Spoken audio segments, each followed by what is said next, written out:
We got an hour to fill. Today I want to talk about modern data protection. What's the differentiator? Who is we? How do we do it different than someone else? And how does this tie into storage? And how does this tie into HP storage, right? Now, the agenda, I'm gonna have some trends in SMB, actually just trends in storage, in industry in general. Optimizing data footprint, I think everyone knows what we're gonna handle there. It's about some deduplication and other stuff. Modern data protection, HPV modern data protection, what's the connection between the two?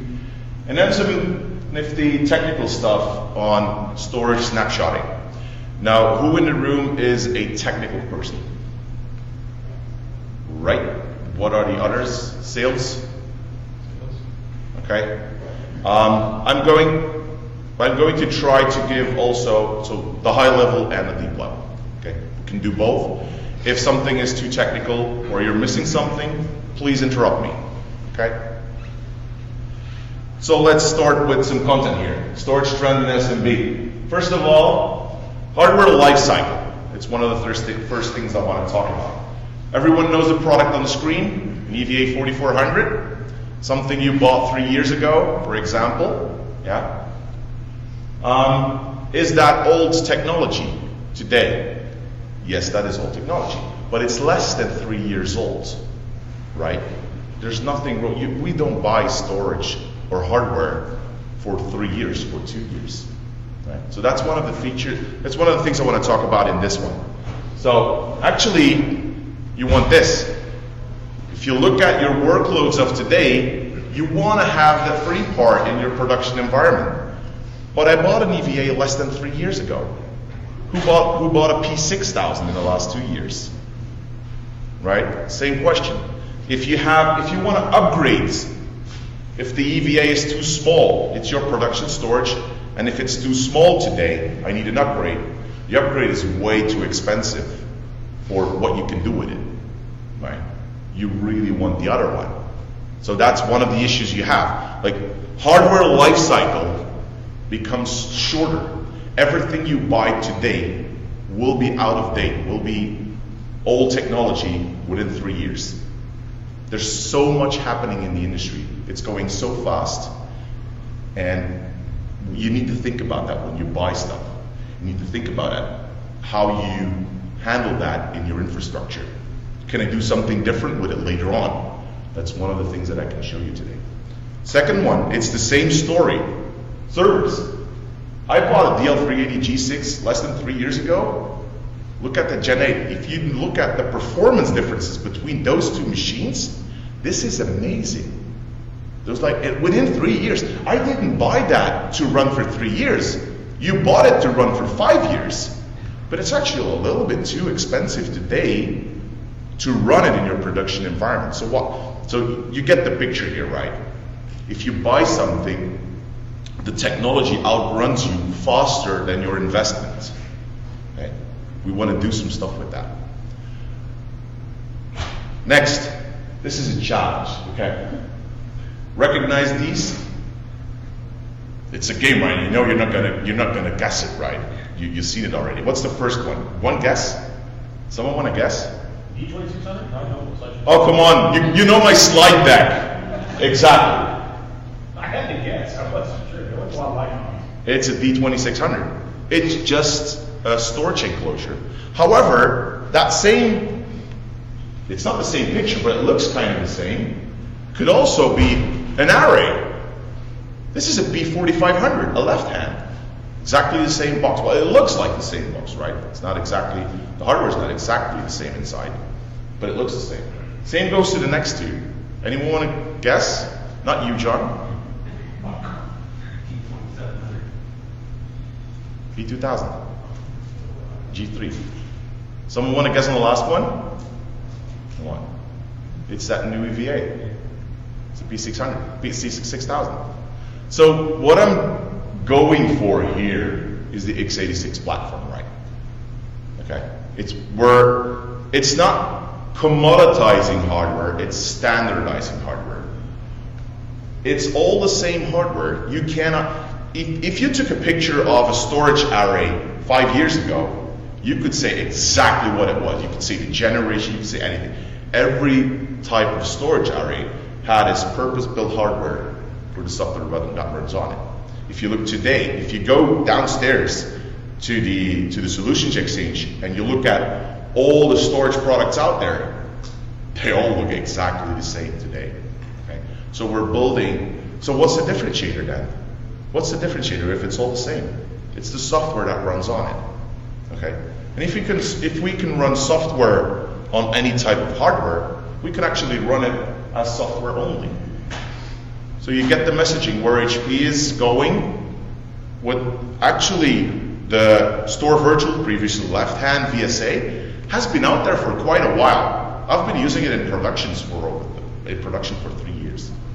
Network rate, the whole idea of it's all in software and we can run it in software has been out there. HP is one of the better people doing VSAs today. I think I could say it's the best one out there. If you look at a VSA, there's not that much competition in that area today. Now, if you can do it with a Store Virtual, why not do it with other storage software? That's what they're adding today, right? You heard it yesterday. The Store Once dedupe appliance is no longer only a physical appliance. You can run it as a virtual appliance today. But look at the key points here. It's exactly the same thing. Okay? You're running on standard servers, installs in no time, just roll out a VSA. Within 15 minutes you got an array. Enterprise storage features. Right? You got snapshotting in there. You got actually everything you need in there. Right? So, and it's only software. That's kind of the messaging we're going here. Okay? You have a lot of things that change in the infrastructure. You can do a lot of things with that. So that was a little bit challenging your thoughts on how we handle infrastructure today. The unicizing, standardizing platforms, running storage in a virtual appliance, and on the other side, the life cycle of the hardware. Those are two things to keep in mind while we go through the rest of the presentation, because we're going to tackle those two things. Everyone knows this slide? It's an HP slide about deduplication. Everyone who does not understand deduplication? Thank you. So we can skip the slide. Okay. Deduplication is just do not store something that is the same. Do not store redundant data in a block level. Okay. We also do deduplication in Veeam. In our backup process, we have deduplication within the backup job. How does this tie together? Is this competitive with each other? No, it's not at all. If you look at the Store Once deduplication, is capacity driven and it's global. Those are two very important parts here. Okay? It's total footprint reduction on a whole data store. In Veeam, we're doing deduplication network driven, because we're doing high I/O backups from a host to a backup storage. It's not only about footprint reduction, it's also about bandwidth reduction. That's very important for us. We want to move those backups as fast as possible to the storage. And on the storage, you can do some global deduplication. So it works together. The more deduplication we have already done in the backup job, the less deduplication there will be left for the appliance. So there is tweaking there. We can tweak within our backup jobs how much you want to deduplicate and compress. Okay? So it's not competitive to each other. It works together, right? Why are we not doing global deduplication over all our backup files? Anyone has an idea? So we only do deduplication within the backup job, within the backup file. Why are we not doing it on a global level? Give me. You you need all the backup files to do any particular restore? Not only restore, but for the mobility of the file. If I want to take a backup file, one file, and put it on a disk, take that with me, I need to rehydrate the entire file to the full size. So if my backup file in raw data on a dedupe appliance is the net data was like 5 gigs, on raw data it's only 500 megs, you're going to rehydrate to 5 gigs before you can move the file off, right? So if we do the deduplication within the job, that job never needs the other jobs to be mobile. That's one of the reasons, right? So I hope you see the differences here, but it works together well. You still can use a lot of footprint reduction in the end. There's some disadvantages of using global deduplication. What is one of the disadvantages of using global deduplication? So not talking about the mobility, it's about that rehydration again. If we want to do a lot of I/O on a small amount of disks, because that's what deduplication does, right? It saves footprint. We're going to have a small amount of disks that has a lot of data. So that rehydration process could go wrong. Well, not wrong, but go a lot slower. And we want to do more with it. So what is modern data protection? Now we're actually going into the product of V, okay? Built for virtualization from the ground up. How are you doing in your legacy system today? Backups. Actually, recovery. Look at that physical server that failed. How do you get that server back? You need at least the same server. Most of them need the same server still. Well, okay, so that's why I say most, not all. So you need a new server, you need to deploy an operating system, you need to deploy the agents, and you can start recovering. That's what you do today. If you move that type of work to a virtual environment, you're just doing the same thing. If you look at the legacy systems today that have added virtual data protection in their software, they're doing the exact same thing. You don't need the same physical server anymore, but you need to roll out a template. You need to roll out the agents. Now you can start recovering. Why? What's the major difference between a physical server and a virtual server? What's the main difference? It's just a bunch of files. A virtual machine is no more than just a bunch of files. So why would we handle it the same way as a server with an operating system and system state and agents? And we don't have to. It's just we need to back up a file. You need to talk to the hypervisor, not to the server. Right? So you handle it differently. What can you do if you look at the fact that it's just a file? Well, we're backing up the VM in our compressed and dedupe backup file. So here's an exact copy of those bunch of files in production. So here's my production storage, hypervisor, a few virtual machines running on it, and we have backed that up, backup server, physical or virtual, could be both. Here's our virtual machine, an exact copy, block on block, exact copy of those files there. What can I do with it? Well, you see it in the picture. We just show these files through an NFS share to the hypervisor. We just show the hypervisor, here's an exact copy, block on block of a virtual machine. And we just boot it. There's no recovery happening here. We're not recovering. The data is still in my backup storage. We're just showing it to the hypervisor. Can you please boot that machine? Do you see what's happening here? With any other technology, you would have to restore the machine first, getting all your data to some kind of production storage, and then you can start booting. If you do a copy of the virtual machine, what we did here is that we just went beyond that. We just present those virtual machines, the files, to the hypervisor. The hypervisor doesn't even know that that's backup storage. So that's something you need to be aware of. We're running virtual machines from within a backup server as an NFS mount point.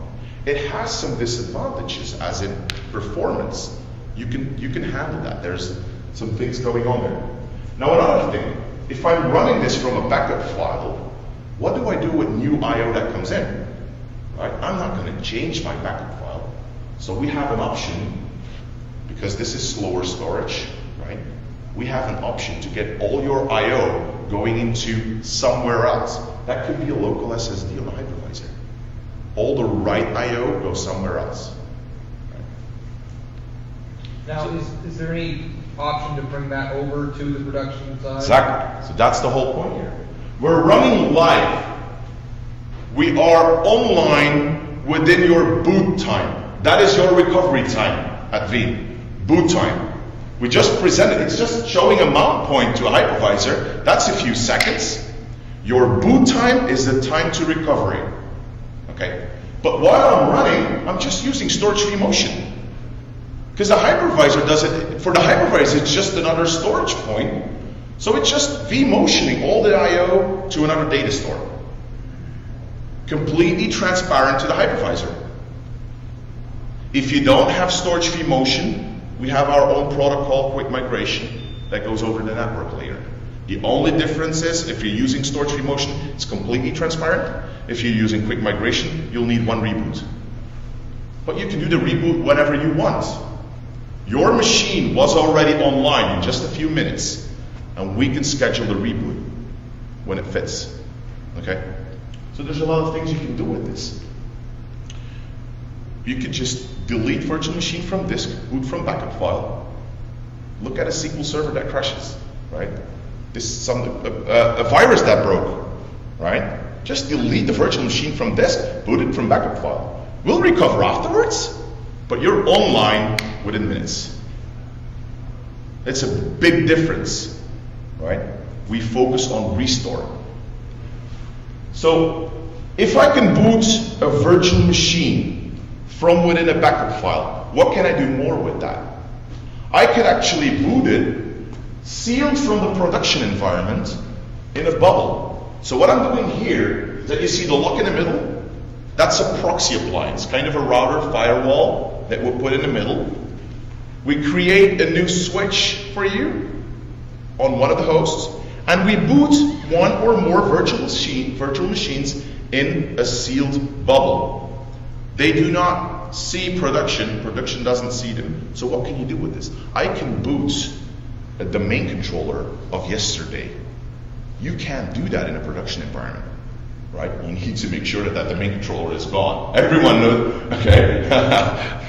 So you know that you cannot just boot a domain controller like it looked yesterday. But I want to, because I want to test my Exchange server. I want to see my Exchange server. For the Exchange server, I need the domain controller. So what we're doing here, in a sealed environment, we're booting the domain controller, we're booting Exchange server. Maybe a web engine on top of that. Booting a few, multi-tier application, sealed environment, like it looked yesterday or a week ago in a sealed environment. Do you see some benefits here? What could I do with an environment live like it looked yesterday? I could actually test if my backup was okay.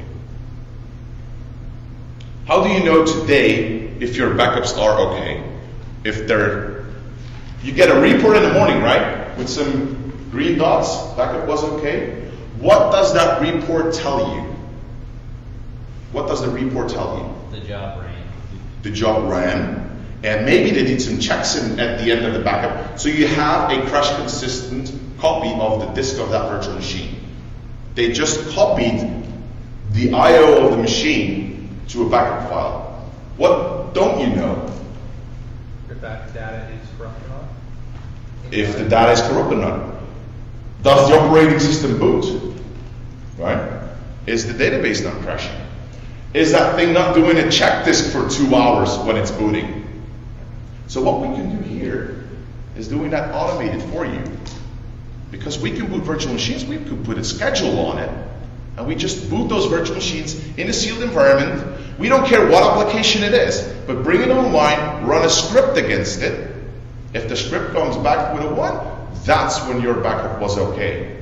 that's when you can say, I have an SLA on my backups. I can really tell my management and my board, this backup of those machines works.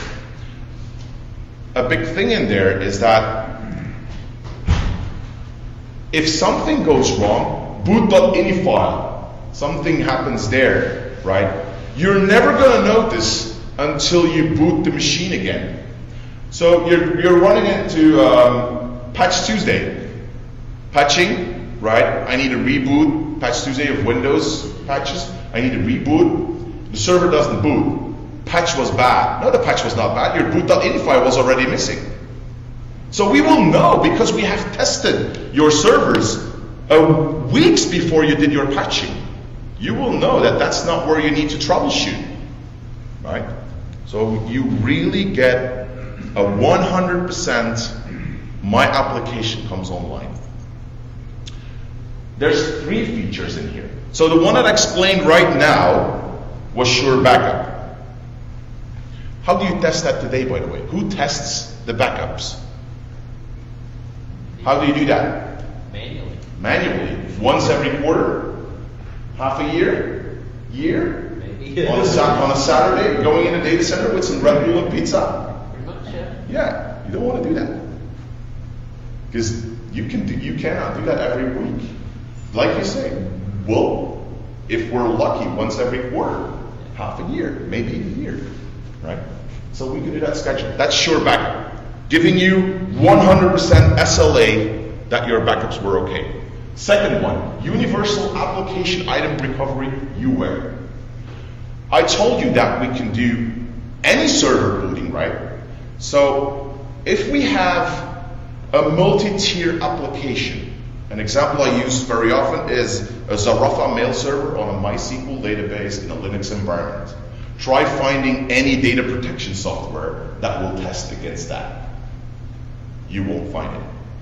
Okay. So a second thing we can do here, so that's that scripting that you can run against it. You can run against any application, a script, and test it. Okay.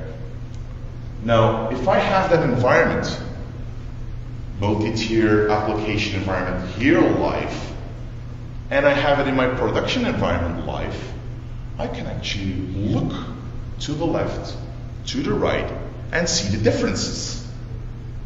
I want to restore a single entry in some kind of database. Well, look at the left, look at the right. It's live, but it doesn't see each other, right? We can look at the left and the right from within the backup server. You could actually, there's a trick in the background that you could actually use your own tools to go to a different IP address. But I don't think I'm covering this today. So, any application, single item recovery. Any application, single item recovery. Because we don't use agents, right? We're not limited to the agents that we have designed. Last one, on-demand sandbox. Giving you a few examples. Who does Active Directory management? How do you create a new group policy? Live. Exactly. I'm testing it against the IT department, against my own. Second step, I'm testing it against the focus group, close to IT, the people that don't complain that much, right? Third step, I'm going to run it in production against everyone. What if I could just test it in a live environment like it looked yesterday? Not in production. Just boot your domain controller like it looked last night, create your new group policy, boot a Windows 7 or Windows 8 machine in that environment, and test it with any user. No impact on production. Second thing, you got an application, right? Business application. Critical update coming in. No, we're not doing updates in production environment. We're doing that once a month, in a weekend, okay? Maybe when it's a long weekend, we got one day more, right? Limiting the risks. Well, what if you could just test it against your environment like it looks today when the update comes in? Test the update, run it for 2 days. It doesn't harm your production environment. Last example. You got an IT staff, new junior coming in. Everyone knows how hands-on training goes, right? I made a lot of mistakes myself in production environments. Like, oh, I shouldn't have clicked commit here. Yeah, I did that myself. I screwed up some things. They called me the cowboy because I just clicked through. This gotta work. It's designed for that, right? This gotta work. Even for yourself, you got an application and there's just one single thing that you haven't done before. A wizard that you have never been through. What are all the options? Where I'm gonna start? Well, run your whole thing like it looks in your production environment. Go through the wizard. Go through it 10 times. Test it out. Learn yourself without harming your environment. Hands-on training without harming your production. This is all things you can do with modern data protection. We go beyond just giving you backup. We give you a lot of things that are to recover, but more than just recovery. If it's recovered sealed environment, you could do a lot of stuff with that. This is all patented technology. This is something, so the vPower stuff, booting virtual machine, something we did 3 years ago, 2010. There's no one, not even close in the industry today, as in what we did 3 years ago. Veeam is ahead of the market on this. This is why we are modern data protection built for virtualization. We know virtualization inside out.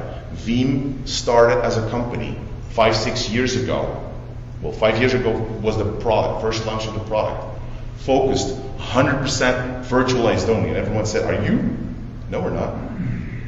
Because how many of you are rolling out physical servers today? You might still have a few that have not been migrated, but your deployment is virtual first. There might be a very few things that you do not want to virtualize. Well, do you want to have whole your data protection model be tied to that less than 5% of your environment? What if you could do more with it? There's a lot of customers that actually are moving to 100% virtualization just because of this. Because you just can't do that in a physical environment. You cannot test your backups in a physical environment without an extra physical server. You cannot give hands-on training how your environment looked like. Think about being a software development company, right? I don't want a test and dev environment. I want to do test and dev on my production. You can do this here. We don't need 3-4 types of infrastructures before going into production. You can do it against production. You can develop against your live environment. How will this update that I'm designing in my software really run against my environment, right? A lot of things you couldn't do before. There's a lot of people going to 100% virtualization just because of this. Because they couldn't do any of these things before. HP and Veeam. What I told you now is a few of the key strong features and things we do at Veeam. How does this tie into the HP Veeam story? Now, this is a few of the components we already had last year. So we do restoring from a storage snapshot. I'm going to explain it in detail. That's something we did in October in our version 6.5 that we released. Our product is not only backup, we do backup and replication. Replication. Okay. See these ones coming back from the beginning of the presentation. If I want to run that 3-part in production, maybe I find a use case for that hardware life cycle. Maybe I can put my production array and servers that are 3 years old now from production to DR. And there's actually some use cases here. Remember that the previous slide with the booting all the machines, testing all your, why don't you do that on your DR resources? Because they're not doing anything today. You got 10 servers in production, you got 2 or 3 hypervisors in DR, just enough to have DR, but they're still not doing anything. So what if you could do all those tests on demand, like the hands-on training? Do that on your hardware that is not too old to throw away, but maybe a little bit too old to run in production. You see where I'm going here? Why did I challenge you in the beginning of the presentation to that hardware lifecycle? Maybe this is a very good use case for hardware lifecycle. Put your production hardware lifecycle after 3 years into DR, but have it a good use case. Do something with it. Just not having it using power. All right. Another one we added in February, I think, was Cloud Edition. Very small add-on, where we enable you to move off whole backup files to public cloud providers. And the challenge there was, how do I tackle all the different languages, the APIs? Swift, RESTful, we just put them all in there. So that was an add-on we did for long-term retention. How do I move off all my backups to a public cloud provider? Glacier, Azure, all the ones are in there. There were 15 or 20 in there. Now, in version 7, coming out shortly, Q3, between July and September, we're adding native tape support. All of this has been like feature request number 1 from our current customers. Veeam has focused on creating a very strong core product. Everything I explained, right? There's no one even close to things we did 3 years ago. We have focused very much on building a very strong core product. Now we're just expanding. We got the strong core product. How can we do more with it? We never wanted to do tape. Because you know what? You just can't boot a virtual machine from a tape. You could never be back online within those 2 minutes that I promised you before from a tape. So it made no sense for us to do tape support. However, we have all our backups now in a backup storage. But I don't need to do instant VM recovery from a virtual machine that was more than 2 months old, right?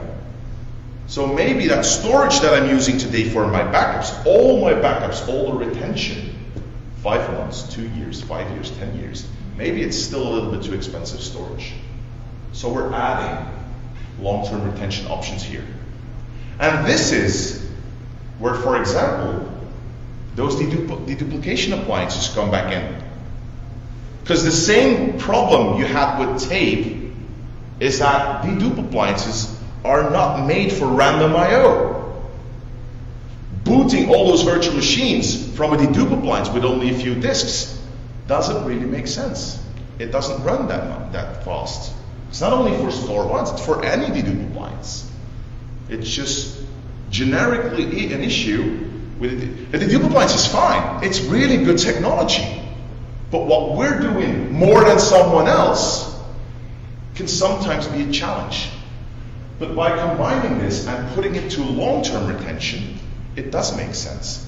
Because we're doing that entire footprint, the global footprint reduction, right? We're doing global footprint reduction on that long-term retention. Actually, everything that is older than a year, I would like to never touch that again, but I need to keep it. Well, it makes sense to put it on tape on dedupe appliances then. Okay, so that's a few things we're adding version 7. I'm going to talk about it technically later on. What we did here, restoring from a storage snapshot, granular restore, single file recovery out of a storage snapshot. I'm going to talk about the technology later. But what we're adding in version 7 now is that we're going to run the backups from a storage snapshot. Not only granular restores, but also running the backups from it. We're going into the technology. These things are HP VMware unique today. Okay. This is only HP Store Virtual, left hand, both physical and virtual, and HP Store Server, the whole 3-part family. So we can do granular restores from a storage snapshot, 3-part left hand, and we can also run the backups from it. Unlock the power of HP storage snapshots. So that's the Veeam Explorer for SAN snapshots. That's a granular recovery out of a SAN snapshot. What are the challenges of a virtual machine snapshot? That's what we do, right? When we do a backup, we take a virtual machine snapshot and we'll make a copy of that in a backup file. Well, it's still taking resources from the hypervisor when you do a virtual machine snapshot. Okay, it still has some resources. What is one of the advantages of a storage snapshot? No impact on the hypervisor and resources, just snap. Snap, it's instant. It's just blocking the table of the I/O and just copy on write. Nothing happens, just snap, nothing more. Very fast, no impact. What is the challenge of a storage snapshot? file system. It's not application aware. It's not an application aware snapshot. It's just copying all those blocks. The same issue we had with your checkbox in the morning. I just have an entire copy of how the data store looks like, one-on-one. If the boot.ini file is gone, you don't have application awareness. You don't have application integration. Truncating log files, right? Page files, yeah. Everything. So truncating log files, databases. If you did a backup, you're telling the machine, oh, now you can truncate your logs. All those things, those are challenges with a storage snapshot. The storage snapshot has no impact on the infrastructure, but it has no application awareness. If there are solutions, but if you look at left hand, for example, they have an application aware agent. But if you're going to do application awareness in your storage snapshot, why not taking a backup? Right? If you're going to have impact on the infrastructure, why not taking a backup? Because it will be on backup storage then, not on your primary storage. Veeam Explorer for SAN snapshots. Recovering virtual machines, Windows and Linux files, and single email items. So this is my left hand. I got two LUNs in here. They got two snapshots. I go into one of the snapshots. I see my virtual machines. Right-click, instant VM recovery. I didn't do a backup. And I can boot the virtual machine how it looked like 30 minutes ago. I didn't even do a backup. Same goes for single file recovery and exchange items. So how does this go technically? This is the technical drawing. This is my store virtual, left hand. This is my backup storage. I'm not using this, but it's still in there. I need my backups daily, right? I don't want my backups to run on my production. 10 minutes? Excuse me? Oh, really? I thought I had an hour. So that's like 20 minutes. No problem. I'll just keep on going. So, backup server asks the store virtual to clone, initiate a comment. Yeah. So what we're doing here, we're doing a smart clone of the snapshot. Why do we do a smart clone of a snapshot? Because I don't want to use the snapshot as such. Because maybe I want to do other things with the snapshot, like asynchronous replication. Don't want to get involved in there. So we're doing snapshot clone, promoting to the hypervisor, presenting to the VM hypervisor, initiating recovery. We can do granular recovery from those virtual machines in a backup file. Why can't we do it from a storage snapshot? So that's what's happening here. And the last stage, not to forget, cleaning up. Has anyone ever tried to do a single file recovery from a storage snapshot? All these steps are manual steps that you need to do.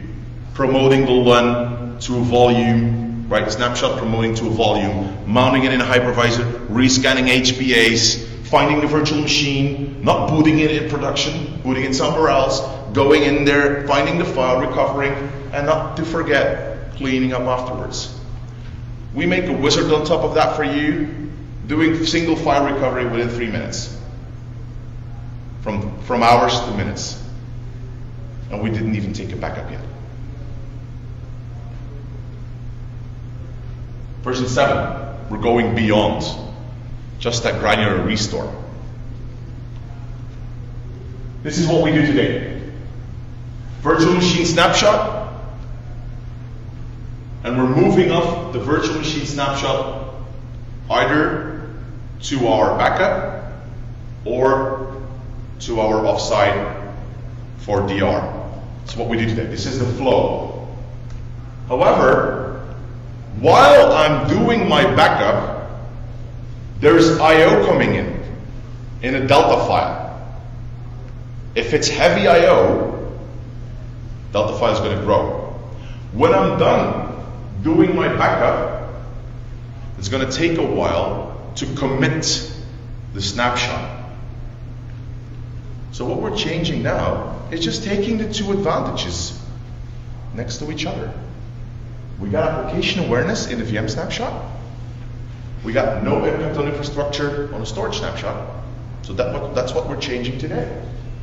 In version 7, we will ask a VM snapshot. When the VM snapshot is done, we will take a storage snapshot, and then we can release the virtual machine snapshot. Before we do the offloading of the I/O, if I have a SQL server that does an hour and a half backup, it's an hour and a half I/O that comes in. I have an example. It took me 30 minutes to get the commit. Commit is gone. There's no impact anymore on your hypervisor. VM snapshot, storage snapshot, release VM snapshot. No I/O coming in anymore. And then we'll do the backup in the backend. You see the differences here? You see the advantage here? Just looking what's out there, looking to the trade-offs, removing the trade-offs. That's what we're doing here. Looking at the strongest. We got the strong part as in being application aware. They got the strong part as in no impact on the infrastructure. Combining the two, removing all the trade-offs. Last part, long-term retention. So I'll do my backup here, and in the end, I want to have a second or third report copy somewhere else where it makes sense. That has better price to performance. This is what it is. This is our architecture today. Veeam has a scale-out architecture built into the product. How do we scale? We do not scale by just installing a second backup server. We have 3 roles in the backup server. So this is the backup server, and it has 3 roles. The first role is just backup server. What it does there is holding the configuration of the backup jobs. I need that virtual machine within that schedule to that data store. That's all that's in there. Second role is a source proxy. Source proxy is runtime agent that talks to the hypervisor, or that just collects the data, right? We call them data movers, right? And the third one is the target proxy. It's the one that writes the I/O down to disk. So what could we do here is that we could actually install as many source proxies as I want to. Because if my environment is growing, and I got like 50, 60 hypervisors running a few thousand virtual machines, it's not going to back up with a single backup server. You need to install more backup servers. No, we don't want to install more backup servers. I only need the agents to move off the data. I only need the data movers. So we just install multiple source proxies. And they will all talk to different hypervisors, giving the I/O to the target. What can I do more with these roles? I could actually split the roles and having my target proxy on another site. Remember that we're doing inline deduplication here? So this one, the source proxy in my production environments, will do inline deduplication, and it will not move the data that it doesn't need to the other side. So we're doing bandwidth optimization within this scale-out architecture to another side. Now we have an issue here. My backup files are now offsite. Try doing an instant virtual machine recovery from offsite storage. It's not going to work. Right.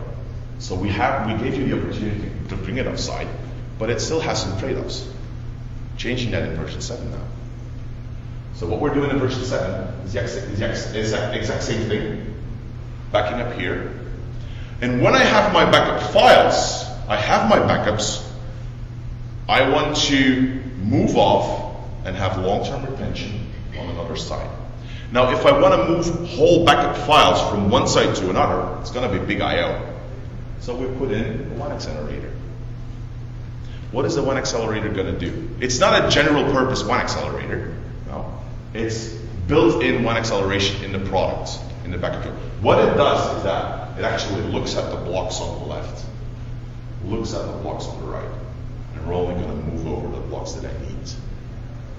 So I'm moving over a full backup file, but because I already have the backup file like it looked like yesterday on the other side, I only need to move off the blocks that changed.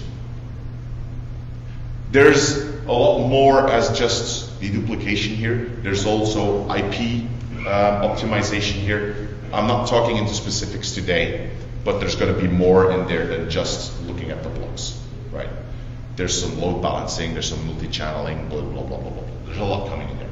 So what we're doing here is just moving off your full backup files as much as you want. You could do it multiple times a day, moving off full backup files to another side, because it's just incremental blocks. Does that also include QoS? Yes. Okay. Another one, nice one. Grandfather, father, son. Who knows grandfather, father, son? You'll like it. You know what it means? It's really nice. What is grandfather, father, son? I don't have a slide in here, but what it means that if you have 4 weekly backups, 12 monthlies, we're just going to do that daily backup, right? And we're not going to do a weekly full. I have a point in time in my daily backup. I'm just keeping it longer. So you say, I want 3 restore points, like the last 3 days, maybe 10 or 15. 15 days might be a good option here. Like I need 15 last restore points. But I also need long-term retention. Well, if that restore point of today is by accident the weekly that I need, that's going to be the one that I keep. I'm not doing an extra weekly or monthly or yearly full backup. I don't need that. I have a point in time. That's grandfather, father, son. I'm keeping just the restore points that are into my long-term retention. This is a little bit how we work. This is a few options we can have today. Reverse incrementals is that we have a full backup today. Tomorrow we're going to do an incremental, only the blocks that changed. And we're going to switch that. With the data I have from yesterday and the incrementals of today, I'm creating a full. So every day you have a full backup of the last day.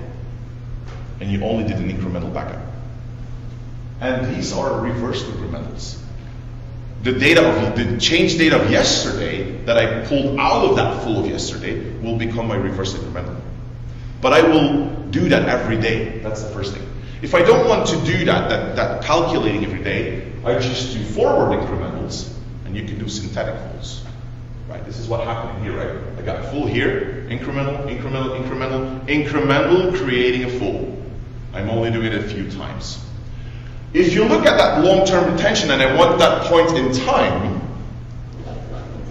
what do you think I will back up in the first one, the last point? What point do you think I will take for my long-term retention in the second one? This one? No, this. Because that's the only data that changed from yesterday. I only need the change blocks on the other side, although all the other blocks I already have. So, to bring all this together, by combining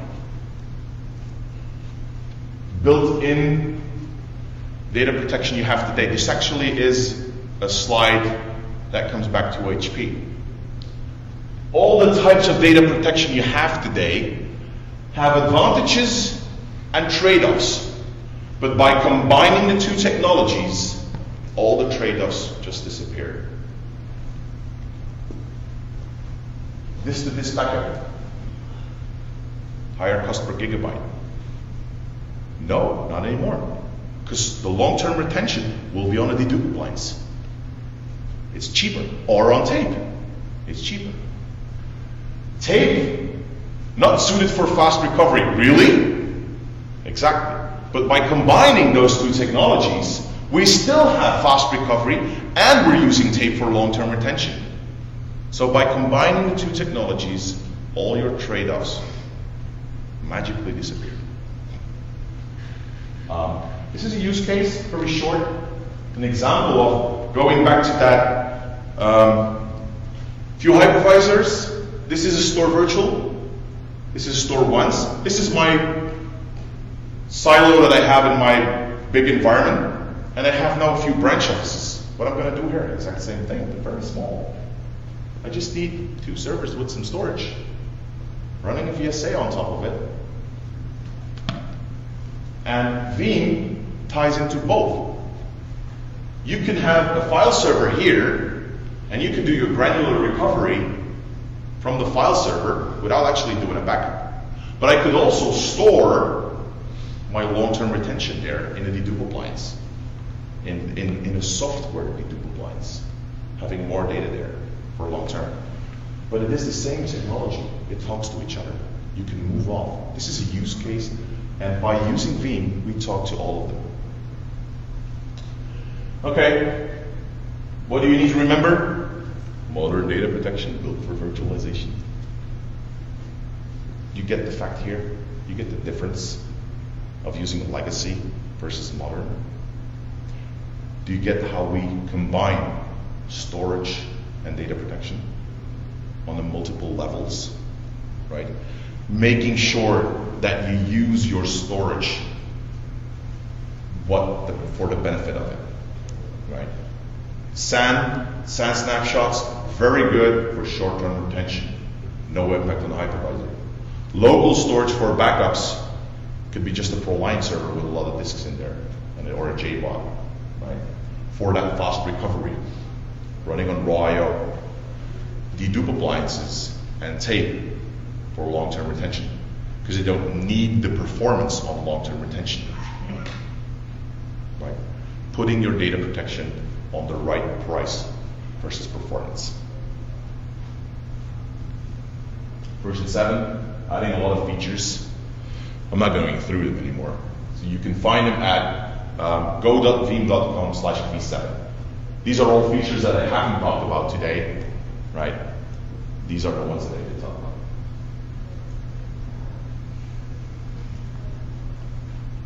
I don't know what's this doing in this hole. Okay, thank you. You can find us at booth 1240.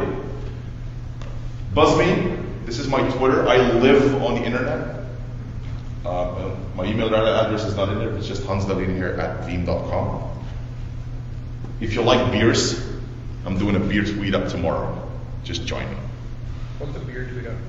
Just people that want to come together and drink a decent beer. I'm the Belgian guy. I want decent beers. I'm doing a beer tweet up tomorrow night at Yard House, 2 miles south of Mandalay Bay. Just join us. Okay. We got 5 minutes. Q&A. Who's got questions? What's your favorite beer? That's a bad question, because we got like a few hundred beers in Belgium, and you got to search for the bad ones. Yeah. Question. I had a question. Cryptic bank. We're not doing encryption ourselves. Yeah, we're not doing encryption. Encryption needs to be covered within your solution yourself, in the operating system. Getting third parties recommend. We are agnostic. If you find a local admin of Veeam or a local partner, they might be the ones that want to help you out with that.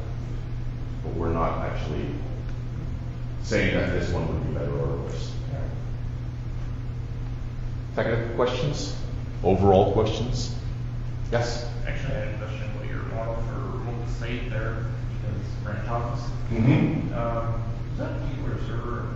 Yeah, actually, Storage or blanks? I know, I couldn't use it. Yeah. I wanted to have it here. It's my pet peeve with HP. I want that. It's a slow reason. Yeah. It previously was the Exchange appliance, Windows storage server. They're not releasing it as a full-line model. I would want that to be there. But I think about the same concept, right? 2 servers with some local storage, having it in the branch office, but running virtual SAN appliances on it. You don't need a SAN in a branch office. Just run it in a virtual appliance. Using the same technology, it talks to each other over your WAN. And you can still use all the benefits we have with the one data connection procedure on those appliances. So you just dump the DSA on it, you dump the tracking points on it, and then whatever flow. Just run your machines on that DSA. Someone else? No questions? Come on, give me a hard time. Do you have a demo of this setup? We have 3 engineers in our booth demoing version 7 live. The GFS, the restore points, does the GFS not count as restore points? So like if you, in your screenshot, you had 3 restore points that you were asking for the last 4 weeks. So is the GFS... No, the 3 restore points is you have a backup schedule. You could do it 5 times a day, you could do it once a day. It's the amount of restore points to your schedule. The GFS is only, I'm keeping these one for longer-term retention. So it's in addition to... Yes, so you do a daily offsite backup, and you say I need 50 restore points, it will keep 15 days. And then it will just remain having those restore points if they just fit in that GFS retention. By the way, it's incremental only, forward incremental. Always. But what we do there is that we actually do some health checking. Maybe each and every month looking for bit rot, or maybe related to storage here, you know what I'm talking about. If you're going, IO can go wrong somewhere, just 1 bit going wrong. We're checking that. Okay? If you do forward incremental only, for as long as you want, something can go wrong. We're doing some checks in there. So don't be afraid of forward incremental only. Last question, maybe?